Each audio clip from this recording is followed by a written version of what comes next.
नमस्कार दोस्तों। बहुत बहुत स्वागत है आपका around the world with me के इस एपिसोड में।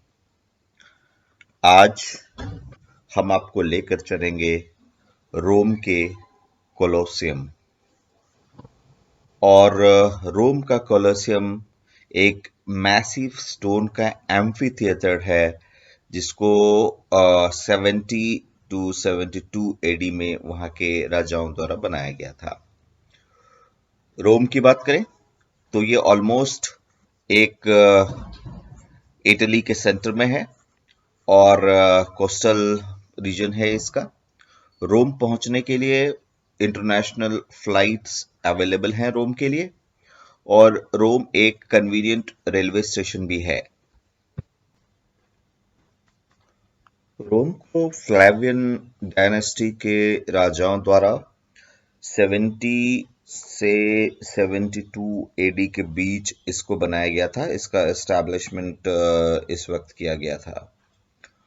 और अगर इसके कंस्ट्रक्शन की बात करें तो कंस्ट्रक्शन के बाद ये एक रोम के लोगों को लिए राजा ने गिफ्ट किया था कि ये राजाओं की तरफ से रोम के लोगों के लिए है। और ये लगभग 4 सेंचुरी तक, 400 सालों तक इसका बहुत एक्टिव यूज होता रहा। और इसको यहाँ अलग अलग तरह के गेम्स होते रहे, जिनको गेम ऑफ 100 डेज सबसे ज्यादा यहाँ पर फेमस है, जो 100 दिनों तक इस के अंदर लगातार गेम्स ही चलते रहते थे। और इसके अंदर अगर बैठने की कैपेसिटी की बात करें तो ये लगभग 50,000 लोग इसमें एक साथ बैठकर इस गेम्स को यहाँ पर देख सकते थे। और इसके अंदर जाने के लिए ये लगभग 4 फ्लोर्स में ये पूरा का पूरा एम्पी थिएटर है। और लगभग ये 513 फीट इसकी हाइट है, जो लगभग 513 फीट है, जो लगभग 190 से मीटर्स के आसपास होता है। और ये कोलोसियम एक रोमन एम्पायर का बहुत लार्जेस्ट एम्पी थिएटर है। और दूसरे एम्पी थिएटर्स की तरह इसके उसको हिल्स पे नहीं बनाया गया था। इसको कंक्रीट और पत्थरों के द्वारा बनाया गया था। और इसमें लगभग 80 दरवाजे जो बनाए गए, जो सेमी सर्कुलर थे। और इसमें अंदर जाने के रास्ते इन दरवाजों के थ्रू हुआ करता था। इस जगह पर यादगार फोटो जरूर खींचेगा, क्योंकि फोटोज खींचना हमेशा एक लॉन्ग टर्म मेमोरी होता है। कोलोसियम एक रोम का आइकॉनिक स्ट्रक्चर है। और इस स्ट्रक्चर से ही रोम की को पहचाना जाता है। और यह एक इम्पोर्टेंट स्ट्रक्चर है जिसको स्पोर्ट्स के लिए यूज किया गया था। अब स्पोर्ट्स के नाम पर यहाँ बहुत सारी चीजें हुआ करती थी, जहाँ वाइल्ड एनिमल्स की फाइट इसके अंदर हो सकती थी। इसके अंदर जो गुलाम होते थे, गुलामों की लड़ाई भी इसके अंदर होती थी। और कभी कभी ऐसा भी होता था कि जो गुलाम हैं और जानवरों की फाइट्स इसके अंदर किया जाता था। तो राजाओं के उस समय के हिसाब से एंटरटेनमेंट का हर इंतजाम इसके अंदर रहा करता था। और इस एम्पी थिएटर को अपने फन के लिए बहुत ज्यादा यूज किया करते थे। तो फ्लेवियन डायनेस्टी ने जब इसको बनाया था 70 to 72 AD में, जैसा मैं बता चुका था, तो ये बहुत सालों तक ये अनयूज्ड रहा। इसके बाद लगभग 18th सेंचुरी के तक ये उसके यूज करने के बाद 18th सेंचुरी से इसका यूज बिल्कुल ही खत्म हो गया था। और जैसा देख सकते हैं कि लगभग इसका 2/3 पार्ट ओरिजिनल कोलोसियम का बुरी तरह से टूट गया था।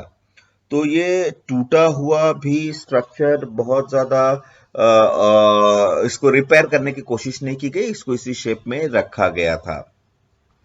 इस कोलोसियम ने लगभग बहुत सालों तक सिविल वॉर्स भी देखे थे।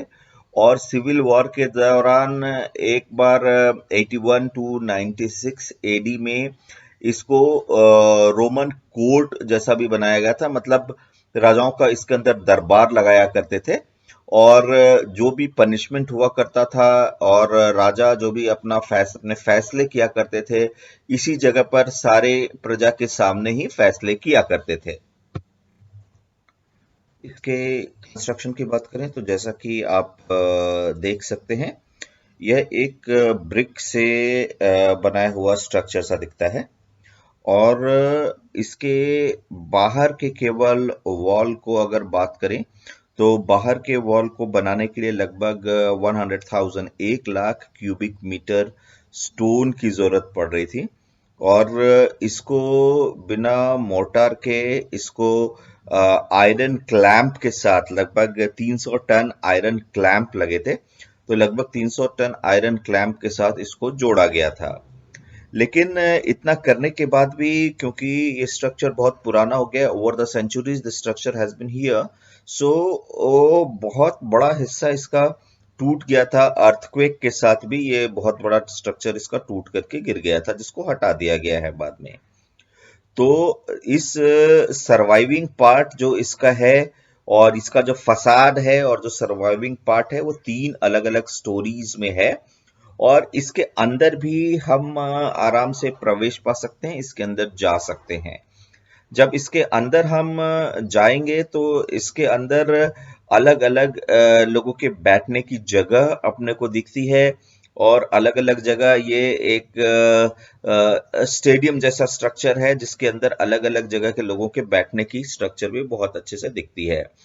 और इसके अंदर जो लोगों का सेपरेशन है वो अलग अलग रोप से लोगों का सेपरेशन करने का प्रोविजन था।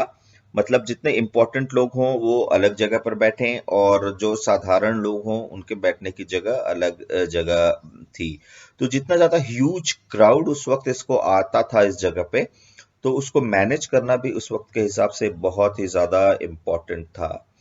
तो और जितने ज्यादा यहाँ पर आया करते थे लोग, उनको आने की स्पेशल परमिशन मिलती थी। और आज के समय में जैसे टिकट्स भी अवेलेबल होते हैं और टिकट्स लेकर के ही इसके अंदर जैसे जाया जा सकता है फिलहाल इसको देखने के लिए। लेकिन उस वक्त भी इसके अंदर आने के लिए राजाओं के स्पेशल परमिशन की रिक्वायरमेंट होती थी और परमिशन के बाद ही लोग इसके अंदर आ सकते थे। ऐसा एविडेंस है कि लगभग 87,000 लोग इसके अंदर आए थे एक बार, जबकि इसकी टोटल कैपेसिटी 50,000 तक की ही है। तो यह एक इंपॉर्टेंट स्ट्रक्चर था जहां पब्लिक इवेंट्स ऑर्गेनाइज किए जाते थे और स्पेशली इसको स्पोर्ट्स के नाम पर इस चीज को पूरे स्ट्रक्चर को बनाया गया था। किसी भी देश या शहर के जब आप आइकॉनिक स्ट्रक्चर को देखते हैं जिस स्ट्रक्चर से उस जगह को रिप्रेजेंट किया जाता है, तो ये बहुत ही अलग सा अनुभव होता है। रिकमेंडेशन है कि यूरोप के ट्रिप में कोलोसियम आपके ट्रैवल प्लान का पार्ट हो। और जब आप इस जगह को देखेंगे तो यूरोप की रोम की पुराना इतिहास आपके सामने आ जाएगा।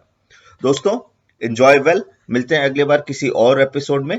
तब तक के लिए नमस्कार।